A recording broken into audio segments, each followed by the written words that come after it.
Reflection can be challenging because sometimes we might not always like what we see. But one of the most important tools for being an empowered educator is the reflective process. Because by reflecting on your experiences, you can start to make conscious choices to who you want to be, understand what makes you happy, and develop an awareness of why things work out or why they don't. Reflection is also a way to create a culture of celebrating yourself, because we certainly don't do that enough. So today, I am joined by Selena Woodward, who is a teacher, mentor, mother, and the voice of the Reflective Teacher podcast. She is a university lecturer and an English and drama teacher who coaches educators around Australia through the accreditation process and is well known for her clear, helpful, and easy to implement tips and tricks for making the reflective practice easier. She strongly believes that reflective practice is all about helping you to connect with what you already do every day and to see your impact and celebrate the impact and share it with your students. So I hope this serves as a reminder to pause and notice and reflect on the things all around you, even if it means leaning into the discomfort. And if you are feeling overwhelmed, it's time to find some peace and joy. My ebook, 24 Ways to Find Calm in Your Busy World, is now available to podcast listeners for free at empowereducator.com/ebook. Download your copy today. Remember all the passion and vision you had when you first went into teaching? Feeling like building young minds and creating community through your work would make a lasting impact on this world? Well, those days may feel like they're behind you now because you're exhausted, stressed, and overwhelmed and frustrated, but I'm here to tell you it doesn't have to be like this. In fact, the love of teaching never really went away, but it absolutely needs transformation. Welcome to the Take Notes podcast.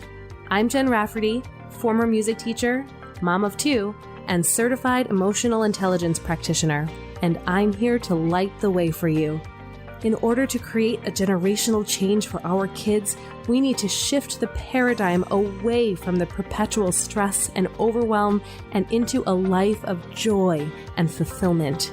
This is Education 2.0, where you become the priority, shift how you live your life, and how you show up both at work and at home. So take a sip of steamy morning coffee and grab your notebook. It's time to take notes. Hello and welcome back to another fabulous episode of Take Notes.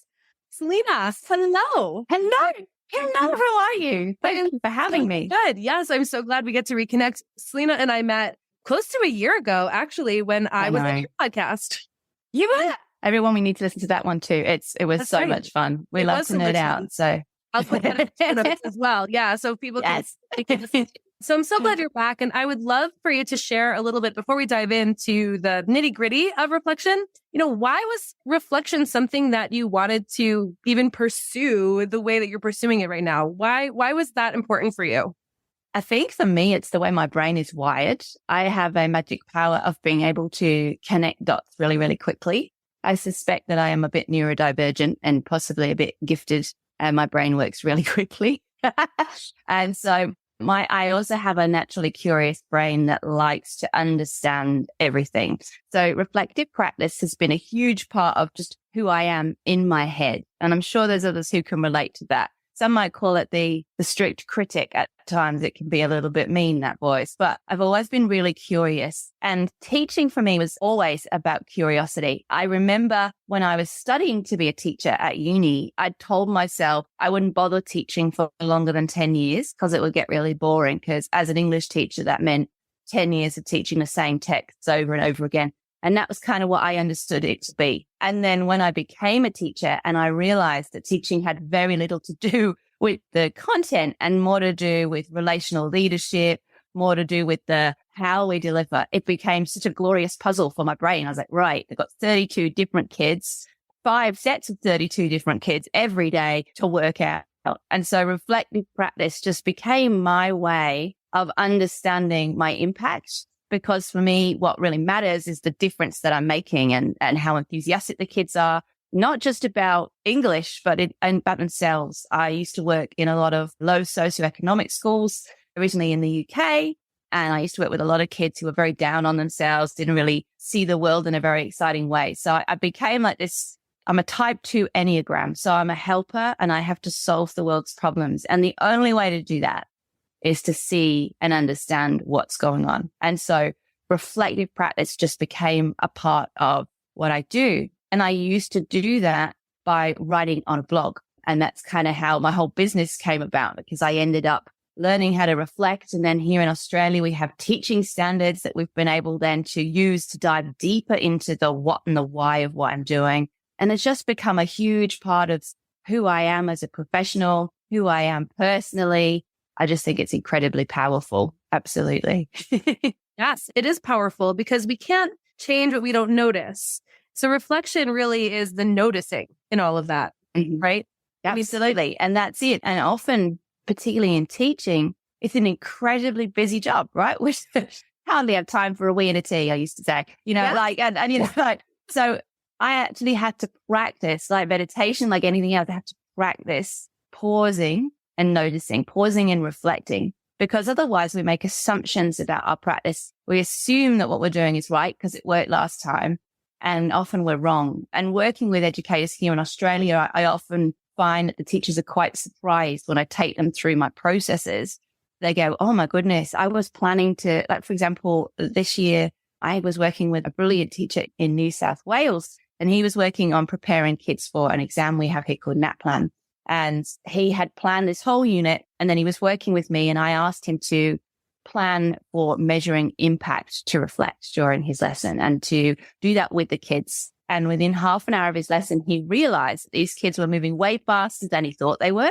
And so if he hadn't have paused, hadn't planned to include that measurement of impact in his lesson, he would have carried on with this unit and he would have slowed them down and he would have wasted their time. And he was like blown away by that, So it's so important that we don't tell stories in our head about what we assume is happening.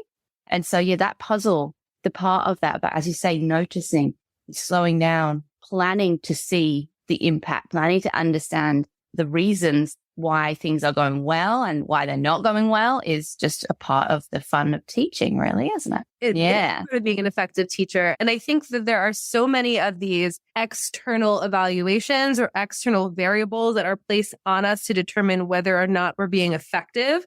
Whereas I think that the most powerful tool for being effective is the reflective process. Yes. Right. I don't know. And that's kind of why I've ended up with doing what I'm doing, because we do have these teaching standards, right? And here in Australia, you have to prove that you've met certain levels of these teaching standards. There's the ones you do at uni as people see them. You kind of should be learning new things all the time. Hey, but there's the graduate ones. Then there's the proficient ones that prove that you've ticked the boxes. And that's unfortunately how it's been presented. It's a piece of paperwork. It's a hoop jumping exercise. There's kind of that kind of culture behind it.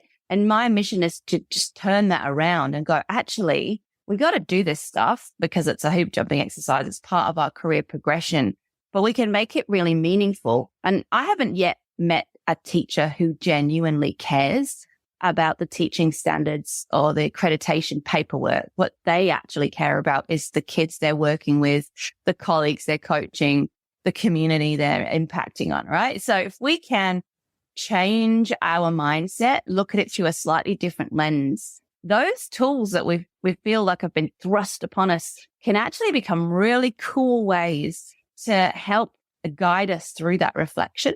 So that's kind of a huge part of what I do, is a mindset shift where we basically change it up and turn it around and say, right, what do you care about? What is your purpose here? We know it's not to tick the box and do the paperwork, right? So how can we change the lens so that you can get that paperwork done, because it has to be done, but in alignment with who you are and what you believe as a practitioner, and in a way that will spark you and actually inspire you. So I actually get teachers telling me they're quite addicted to the process because it becomes a bit gamified, right? Okay, we've got 37 focus areas across this career stage. Oh, let's see what I can do. And, and it helps you with that structure in it. It helps you become really aware.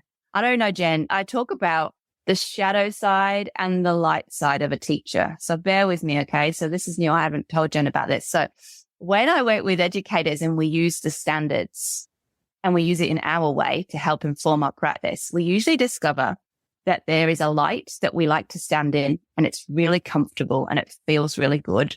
And there are certain areas of our practice that we run away from. there are shadows. There are things that we haven't done the professional development in. There are things that feel really hard and we're a bit frightened of going towards. And so it's really good to know that. So for example, I know in my practice, I'm obsessed with education technology integration. That's what I lecture in at Flinders Uni here in South Australia. I've written books on that. And so as a teacher, I'll be like, can I go to this big conference in Sydney called Edutech? And someone will pay for me to go to that. But actually, do I need to go and do more PD on the thing I've written books about? Sure, I want to. I want to go network and see my friends, and I want to have the lunch, and I want to find out what's new. Or do I need to look at myself as a holistic practitioner? Are there areas, and I know there are, that I am scared of? So as I said, I'm British, right? And I moved here 12 years ago to Australia. And one of our standards is Aboriginal Torres Strait Islander histories and cultures. I had no idea about that stuff. And so that I will happily avoid. So using reflective practice in line with a framework enables me to go, okay, so yes, you're allowed one fun conference in technology and you can read all the books, but I also need you to go and address this thing because it's actually really, really, really important. So I think for me, those hoop jumping paperwork things, it's about mindset and it's about aligning that back to your purpose so that you are meeting the requirements of whatever government body, is currently in power, but you're doing it with style and you're doing it by setting those hoops on fire because you ain't doing nothing. You ain't got time for anything that's not going to make a difference to you personally or your kids. And I think reflective practice is a huge part of that for me. Yeah. Style and fire. I like where you're going. Always. Yeah. Okay, good. You know where to go. Yeah. So I would love for you to walk us through a little bit of the process because I think that reflection can become this very big, heavy meta idea, whereas reflection can happen in those small moments, in those interactions that you have with students or colleagues, right? Or even at home with your family, right? Because you're the same person, whether you're at work or or at home. Yeah. So can you talk us through some of those places and the processes of what reflection even looks like? Yeah. So I guess for work purposes, I have lots of different strategies. We can do different lenses. So let's think about this. So if I'm a teacher and I'm looking to just reflect on my practice in a really informal way, I'm not currently trying to tick a box. I'm just here to show up for myself, show up for my students and lean into that curiosity. I actually talk a lot about professional spidey senses in my work. So really channeling Spider-Man here. All right. We all have, we've seen spiders' senses tingle. And I don't know, I'm sure everyone can relate that as a teacher, we have the same ability and it comes over time. You plan this amazing lesson and you've spent hours on it on Sunday. You might have laminated some things or you've gone crazy. And then you rock up on Monday morning and it's a full moon. Last night, it's high winds, it's raining, and probably some insect/pigeon has flown into your classroom. Something, one or all of those things. It doesn't matter how much time and effort you've put into that lesson. It ain't going to happen the way you thought it was. The kids are up on the ceiling, game over because there's a wasp or a pigeon. All these things happen. It could be as dramatic as that or as simple as you've got 30 kids in front of you and there's just a group of kids in one corner or one or two who are just not aligned to what you're doing. They're not vibing. They're not getting it. Maybe their behavior is not quite right. Something. There'll be a sense that this isn't working. You'll get a gut feeling. I really feel that. That's why it's relational in our classroom, right? That you'll get a feeling and you're like, oh. And you can either just keep going, stick to the plan, or as we get more practice, we start to, pivot. You could use the business term pivot and go, right, okay, this is not working. What will work? And you pull out another resource or you try something different. And in those moments, you're already in the process of reflection. And what's happening is you're actually, if you can be aware of what your body's telling you and tuning in, you'll begin to be aware of how you do it automatically. You'll be like, okay, why did I just pivot there? Why did I change my plan? And so what I get my teachers to do is in their planner, I get them to write emojis in the corner. So if it felt great, I get them to draw a smiley face and just one word next to it about something just to remind them of what it was. And if it felt like, oh God, this has all gone to crap, they can draw a pigeon if necessary. But like a sad face, a sad face and a question, like a word and a question.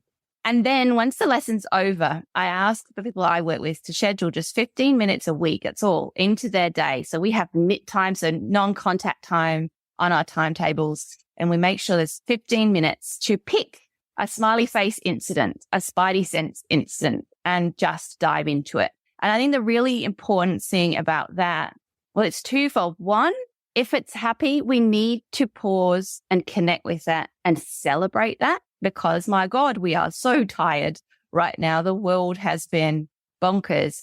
And when we focus on the difference we are making, that's our purpose. That's our why. That recharges us. That makes us feel good. That makes our brain go, hey, I like this. We should do more. And it helps us keep going. All right. And helps us focus on the path we want to go on. That's really important. And the other thing that's really important is to lean into the sad face, because the sad face represents what I like to call our metaphorical rock. I don't know, Jen, have you ever taught a lesson where it's gone really crap and you didn't address it, and you know you've got that class again next week, and maybe you have a cup of coffee before it's coffee break or whatever, and you're just dreading them arriving because you're still in the energy you were a week ago? Has that ever happened to you? Oh, yeah, for sure. Absolutely. Yeah. Yeah. And that's the rock, right? Yeah. Mm-hmm. Yeah. And that's the sad face. That's the rock. All right. So sometimes, and this really freaks out the teachers I work with, because they think when they're reflecting, they've got to only talk about the good stuff because they need to show up and show the world that they're amazing. And I'm like, but the way you show you're an amazing educator is to show you're an amazing learner. And they're like, oh yeah, that's a good point. Okay. So if that went wrong, what can you learn about that? That means you could put that rock down and not carry it to the next lesson that you have with those kids. Is there something you can take away from that? And then when you've learned that lesson, your brain will let it go. If you spend all term just adding rocks to your rucksack, but by the end of the term, you're just so busy carrying all that, you haven't, no wonder you're exhausted, so the power of that, just that simple practice of 15 minutes and just tuning into your body and going, okay, do I need to drop a rock? That sounds terrible. Do I need to drop a rock or two? No, I love that. Do I need to celebrate? How does that sound? That's a really informal one that I do with my teachers all the time. And that's going to be a conversation with leadership too. If you're listening to this as a leader in a school, creating a culture of celebrating the hard stuff and making space for teachers to admit it was hard and it's safe and they can be vulnerable and they can listen to each other and say, yeah, I had that as well. It's amazing what we can learn from each other. So I'll give you an example from my practice, if you like. I once had a year 8 class.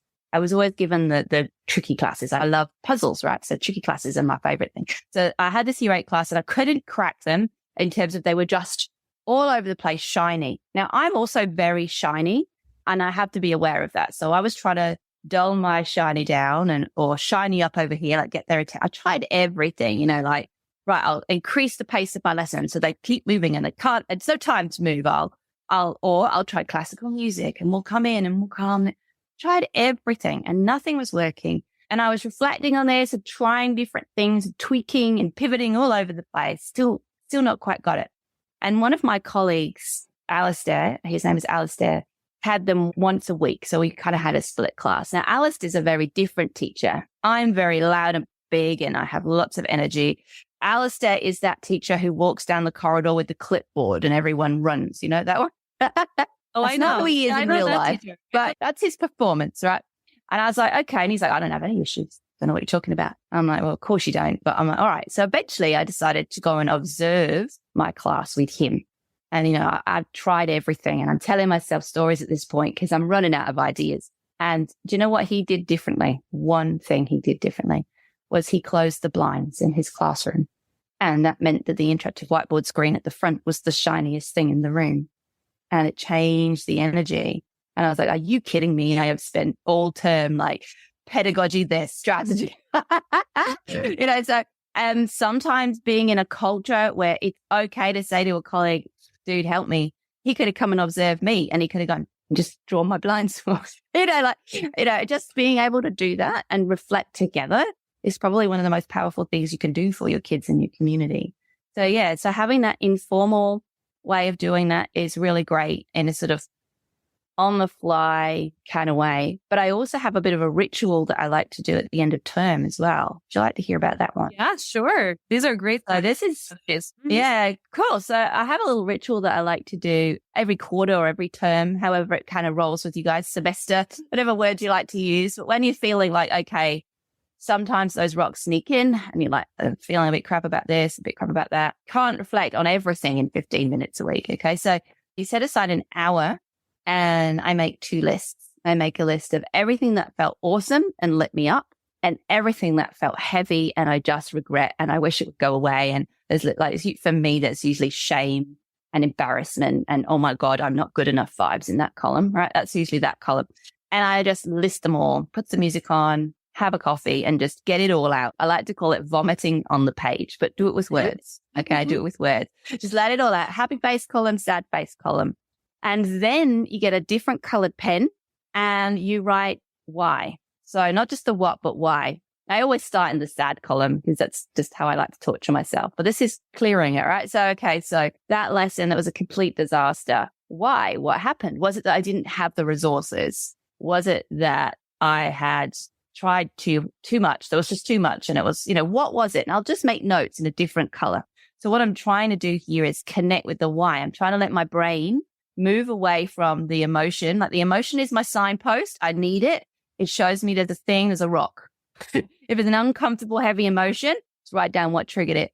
And then I write next to it why I think that happened. And then I look in the happy column. And this is a real doozy for me, right? I go, okay, here are all the things in the happy column.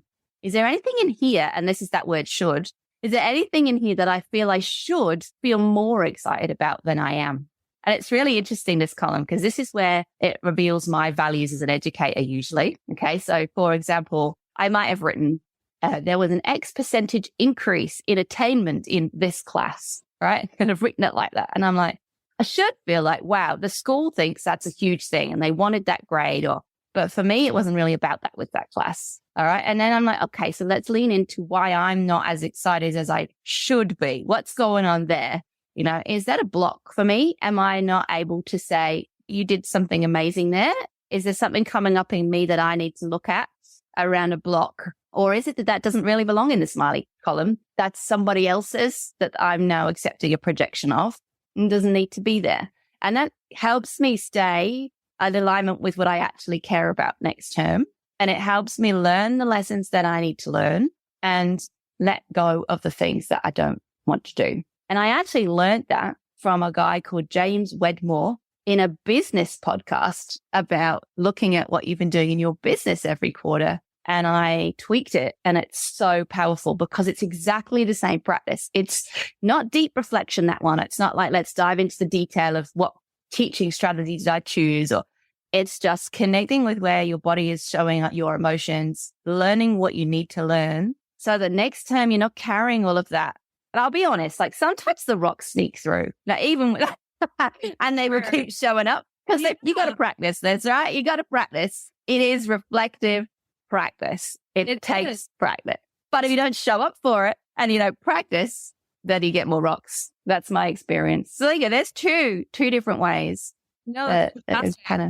And I think that you hit on 2 things that are really aligned with the work that I do and share. This idea of constantly looking for that alignment. We are so good at projecting, like you said, on what we think we should be doing or what we're supposed to be doing, what we should feel excited about, what we should feel maybe embarrassed or shame about or guilt about. But at the end of the day, once you are able to get it out of your head and onto paper, it becomes more objective and you can start to think about it consciously and separate from the stories and the narratives that have become a part of who you are and decide, is this serving me or not? Because if it is, if you like your bag of rocks, cool. Like live and love. If you need them, because sometimes they are serving you. And that's usually a sign that you probably do have some work to do. But, you could carry them if you want to. Absolutely. But if you decide, I don't actually want to carry these rocks anymore, then that's a moment of beautiful growth. And is it going to be uncomfortable putting them down after you've been so used to carrying them all the time? Absolutely. Oh, yes. That's why I think doing this with somebody who can walk you through the practice or in community, like what we've been talking about even before the podcast started recording, we were talking about community building, you to do this individually within community. Absolutely. And it is really important because the schools that I work with where I've got one teacher and they're on their own, they come to me because they're feeling isolated and they need that community connection. And I run 8-week programs and we connect in Zoom and we're from all over Australia usually, and I want to add as well, go back to what you were saying around the whole stories and the taking it personally thing. And I want to bring it back to the paperwork because I know we all hate the paperwork, right? And the teaching standards in every country. We all resent them and we feel like we're being told how to do our job. And that is often, honestly, for me, came from a place of fear because they represent a judgment. That's how it feels. They are there to judge me. And I'm scared of that because I don't want to fail. It's important to me that I'm really good at my job. But if I get practiced at reflection, it's important to me that I learn, I get the data, the information about where things aren't right, and I am leaning into it, right? And then that means that instead of seeing it as a judgment, I'm seeing it as an opportunity for growth. Now, a lot of people will be listening to that going, oh, yeah, whatever. But lean in with me here, okay? Because it's proven, right? It works time and time again. If you flip it, right, and you start with your story, that's really important. Do not start with the standards, whatever they're called, in whatever area. Do not start with the paperwork. Start with the curiosity, start with the emotion and write it out. So if you're doing the smiley faces in your planner and then you're using that 15 minutes, vomit on the page again about that thing. Don't worry about how formal it is or what someone else is going to think when they read it. None of that is relevant. Just in here, get it out. And then use the paperwork, right? Use the frameworks to ask questions. Because what that does, if you're on your own and you don't have a community around you to do that for you, is it gives you a kind of scaffold, a way of diving deeper into your practice. So, if you've written about an assessment, look at what the standards say about assessment and ask yourself. So here in Australia, we've got one that's ridiculously long. That's something like uses a range of formal, informal, summative, like all these really ridiculously long standard about assessment. All right. And so maybe I look at that and I go, okay, this assessment was crap. It didn't work. I didn't get the data I needed. Let's have a look at the standard. Oh, maybe what I actually needed was a formative assessment, not a summative one. So the standards become a friend. They become a completely impartial guide on the side. It's really powerful. And it's a real mindset shift. And I know it does mean that you do become quite happy with those pieces of paperwork. But you know why? It's because you're owning them. And you're using them in a way that fuels you and is, again, aligned with what you're doing. And you're not letting them lead anything. You're asking them to be the guide on the side to you as the hero, learning how to do your job amazingly. They are your Yoda, all right? That's who they are, right? See them that way and take them with a pinch of salt. And then if you don't, eventually you will end up being able to guide other people in that way. And what tends to happen is because they're no longer about judging you negatively, they're about leaning in and being curious and identifying, oh my God, I've done all of that. Woo, I'm amazing. Or, oh, that's curious. I've been avoiding that. A lot of people who come to me here in South Australia or in Australia, they want to do we have 4 career stages and 2 of them are like the highly accomplished and lead teacher status. And a lot of teachers come to me wanting to do HA, highly accomplished, because they feel like they want another certificate. It's time for them to prove themselves. And then by the time they're finished with me, they don't want the certificate because what they've actually realized is there's plenty of fun to be had. And I do say fun, playing with those standards and exploring themselves as educators. And eventually, once they've done that, they will have their evidence. And if they fancy submitting it to get a certificate, cool, they've got it, right? But they've just got to, obviously, they're going to have to package it for the assessor, but it'll be easier. They'll know what they're doing. And they're having so much fun using the framework as their Yoda. It's helping them dive in and creating it in a way that means it's not personal. And if you're mentoring a trainee teacher from uni, it's the same thing. Did you have a crap prac? Did you have an awful prac when you were a practicum, when you were training to be a teacher? Everyone I know had that one mentor that made their life miserable. Did you have that? Did you have any experience? No, I had a really lucky. Okay, good. Well, I'm very proud. That's very good. Yes, and I actually most people I know with her. Yes. Mm-hmm. That's good. That's wonderful. Well, like if you are mentoring a pre-service teacher, it can be really hard to guide them and say, look, actually, this isn't working. And so if you can go back with this is what you did. Let's have a look at the standards. How do you feel? You can use that. You can use your sub Yoda. You can be Chief Yoda. And the standards can be mini, I don't know, Grogu. Is that what that will work? Standards can be Grogu in that instance. All right. And you can use them to help guide the conversation and keep it really professional and not let it go, she doesn't like me or anything like that. Like it's amazing. So even if you're working in a mini community where you're mentoring somebody, using the standards like that just keeps the conversation really healthy. It's really cool. See, I get very passionate about it. No, I'm passionate about rubrics. I think that's why I always so, drawn to your energy and all the things that you share and do. And even when we first met, because it's that passion and that it's very clear and evident in what you share and how you share it, that it's not about the what, it's very clearly about the why for you. And that's really, I think, why we both align and love having these conversations. And I want to touch on something that you said that I think is really important too about ego. Our ego wants to make everything personal. And when that happens, it sabotages the reflective practice because you're no longer looking at objective data. All of a sudden, you are trying to protect your ego from being hurt and from being wrong. And so it gets in the way of real learning and expansion. And when you start to practice dropping your ego, you start promoting the pieces of yourself that are curious so you can actually have the space to expand and be open to new information so you can grow. But that, I think, in my experience and what I've observed, and correct me if I'm wrong, that's usually the biggest saboteur. It is. And that's where self-awareness becomes really important. And for me, I'm going to be a bit, this might come across as nuts, but I don't care. I guess I had like lots of voices in my head. I had lots of different kinds of egos. My ego was very split into different personalities. They were all protectors from different phases of my life. Sure. Half of them, I had no idea where they were coming from. Some of them, as anyone else, you might hear your mom's voice in your head, or you might hear, and you realize, oh, that's my mom. Yeah, that's weird. Or a teacher. As a teacher, you hear your teacher's voices in your head. You compare yourself to your favorite teacher, or you desperately don't want to be that teacher you hated. There's all this. And they're all running in your unconscious. You're just not consciously aware of them. And so I think self-awareness is a really big part of it. I think reflective practice is a great way to start becoming self-aware. And the more you practice it, you start to see patterns emerging. And then you're like, that's an interesting pattern. Do I want that pattern? Where's that pattern coming from? And I know for me, I tie my professional life and my personal life very closely. We were talking before we were recording about that in terms of business, but that's very true in teaching too, because it's a very relational space. I've said that lots of times. You are there as a human with other humans. Every human in that room sees the world completely differently. So there can't be perfection because every single person has a completely different view of what perfection is. So that's a completely stupid game. Don't play that one. And so you have that game. Yeah, no more perfection game. No, don't play that game.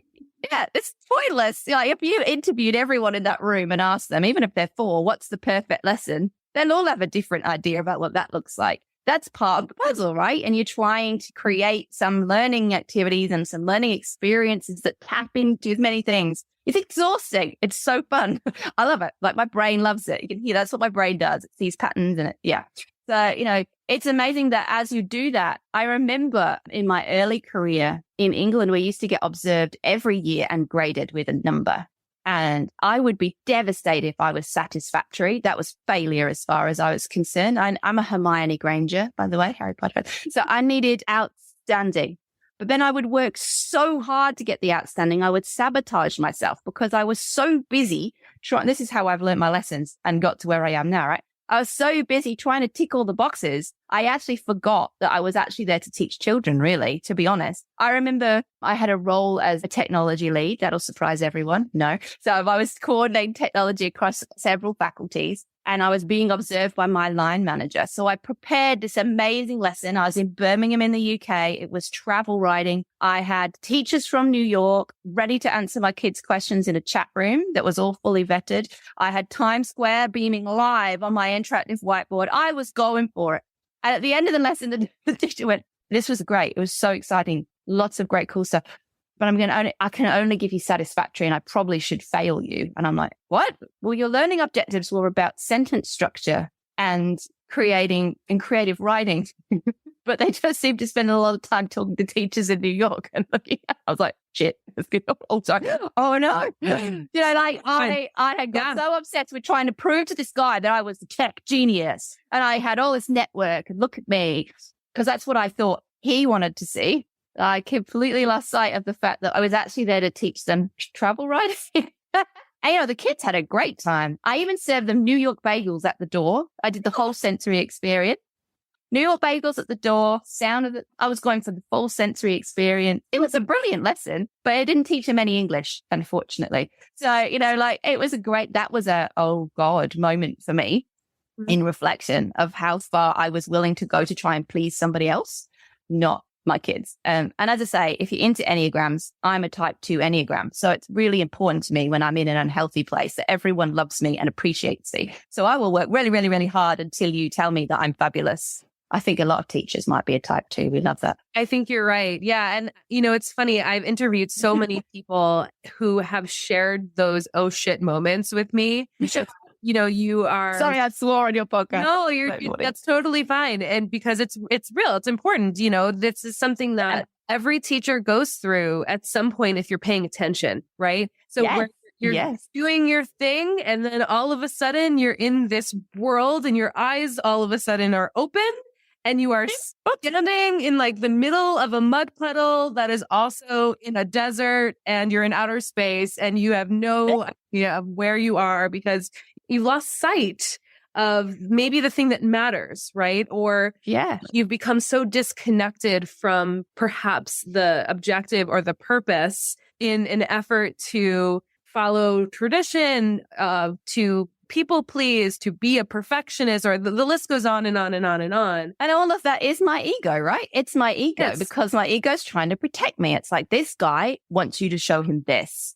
And that's actually not what that guy. I've made that story up. Well, my ego has made that story up because it thinks it's helpful and it's trying to protect me. Thank you, ego. Thank you very much. Right. It's wrong. It's an old panic.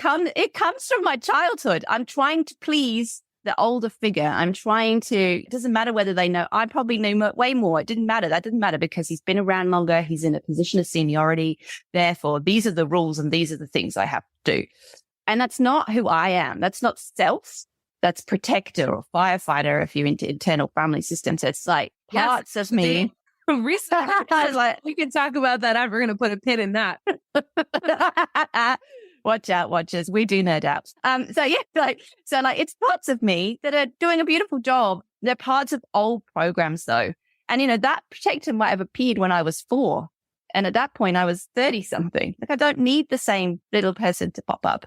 So for me, with all the reflective practice, it does come down to self-awareness. And then I'll start to see these patterns in my ego. And then I can then move to a place where I can get someone to help me unpack that and pull those away so that, and this is not just about me as a teacher, this is personally too, because you start to see these same little, they're on my hand. That's what I do in my therapy. Where is, who are they? What do they look like? They pop up, I have a chat with them and I integrate them back because it's usually a conflict when that happens. Sure. Like at the end of that lesson, I'm like, oh, right. So I listened to you and this is what's happened. And this part of me wants to be really successful. And that means making sure the kids are learning the shock, and are growing and are developing their skills personally and in English and drama. And this person really, really wants to impress the boss and thinks that, and they're probably doing both the same thing, but they've just got different ways of doing it. And it's about letting 4-year-olds or whoever this one is integrate with the one who actually knows the real world in the present and letting them come together so that I can actually do what I need to do without being sabotaged by a part of me that is no longer that helpful, isn't serving me anymore. Yeah. And that's when you start to really do the introspective work. It's just data. It is all data. And there's nothing wrong with you and there's nothing broken. We are all beautiful. Human, and we get to be on this journey of exploration and self-discovery. And I think that is the most exciting journey to be on. It is. And if you are a practitioner of reflectiveness, or a reflective practitioner, you get to lead into that with curiosity, right? So you kind of learn to be okay in those uncomfortable spaces because your brain learns and understands that you stay there for a little time and then it drops and it's okay again because you put the rock down, right? If you don't practice that, then the uncomfortableness feels really blooming scary. And don't get me wrong, sometimes there are some scary rocks and I don't want to go near them. Like you're saying, they're serving me in some way right now. And I don't even want to go there because they're too scary. And that's totally okay. There has to be a level of resilience in you as well. I think that's really important. Don't go uncovering rocks when you're not in a good place to uncover a rock. Like you got to have the support, which, is coming back to that community professionally, and it could be professional help personally. I think I personally have been journeying this year with neuro-linguistic programming. That has been amazing for doing that. My practitioner that I work with does parts work as part of the NLP as well. That's the little people and the integration. And that has been really great. And that takes my self-awareness to another level now because I've been doing that for about a year. And so now I'll rock up to a session. I'll be like, hey, I noticed this thing. It was really interesting because things are popping up in my life. And I'd be like, this happens. And then I feel like this and I just shut down. And she'd be like, there was a thought. What did you think before you shut down? I'm like, oh, nothing. I didn't think anything. I just shut down. She's like, no, that's not how it works. You got to slow this down. And that's what I mean about this unconscious, subconscious things that you're doing so fast. You actually genuinely have no conscious awareness of them. And the first part of the conversation, as always, is that awareness, right? And so when something like that happens and I don't understand why I've shut down. So like maybe I'm in a meeting, someone said something and the shame monster has consumed me. I tend to go into my shame cave. I'll shrink inside and go very, very quiet. I don't want to do that. I'm a powerful, informed educator. Like I don't need to go into the shame cave. That's not who I am, right? So I'm like, and she'll be like, well, what did you think? And I'm like, nothing. And so I had to become really conscious of what was happening before I went into the shame cave. Like, what was the thought? And then once we had the thought, we could work with that and explore what that thought was, what emotions were attached to it, and then just pull it away. It's really interesting. And it's not like a lobotomy, but it feels the side of strings. Basically, well, my brain I'm 42 now. So I've got 42 years of very wacky wiring going on in here. And there's 42,000 protectors and the voices. I used to call them the voices, and they all had different opinions. And sometimes they argue with each other. I hope everyone's relating to this and not going, who is this completely insane woman? Hanging out with me and Empowered Educator World. This is familiar territory. Good. Okay, good. We're going there. Okay, cool. So there's all these voices, like, but I want to be this teacher. Oh, but you must appease this person. And then there's another one over here. And so I can take that once I work out what my body is doing, how my unconscious mind is kicking in those pathways. I can see them. I can unpack them, and I can choose to remove them. It's as simple as that with the help of a practitioner. And that is amazing. And really, I'm going to use a really weird word. It's really discombobulating. Woo! Because I remember saying to her, it's like I've been driving the car with the mirrors adjusted like this. And now you've pulled that away. I need to adjust my mirrors and everything looks different. Yeah. Like the way I show up is different.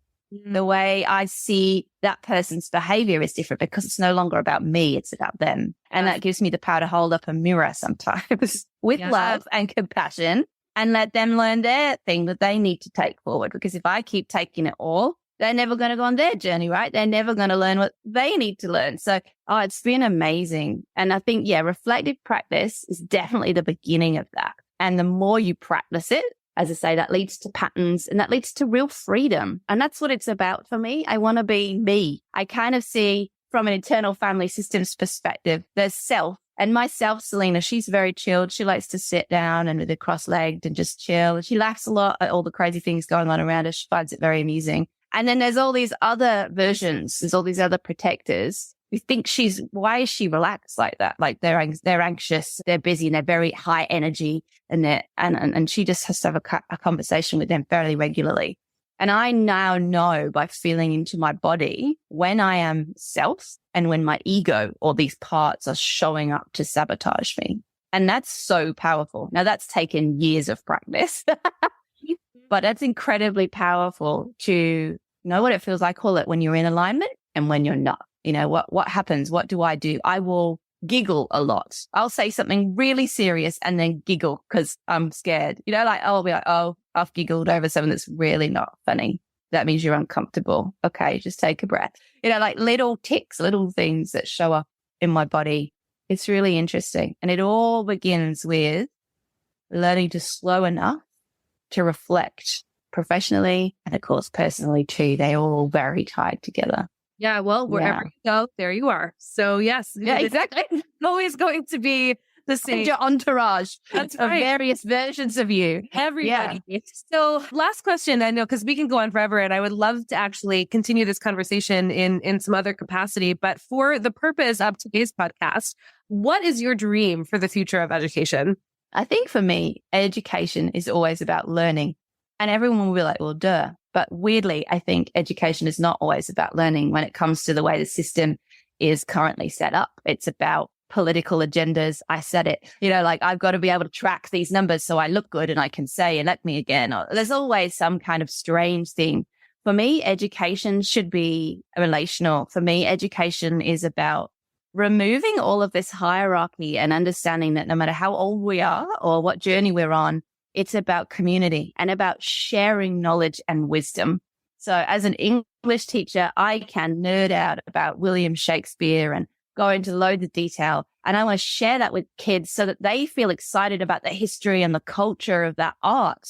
And if they get an A in their exam, awesome. But, I want them to learn what they want to learn. I want to light them up. So for me, education is about lighting fires. It's Prometheus, I guess. It's lighting fires and allowing kids and teachers the freedom to experience their fire and nurture that. And that does mean sometimes exploring the things that are putting out the fire. And that can be systems, that can be processes, and it can be ourselves. So for me, education is about alignment. My dream would be that people are free to be vulnerable in their jobs, in their space as an educator, vulnerable with the kids and vulnerable with each other so that we can all grow together on that journey. Because I could tell you now, I learned so much from my students and from my colleagues and from the teachers that I work with. It is all a reciprocal energetic exchange, it's all about learning and swapping knowledge and wisdom.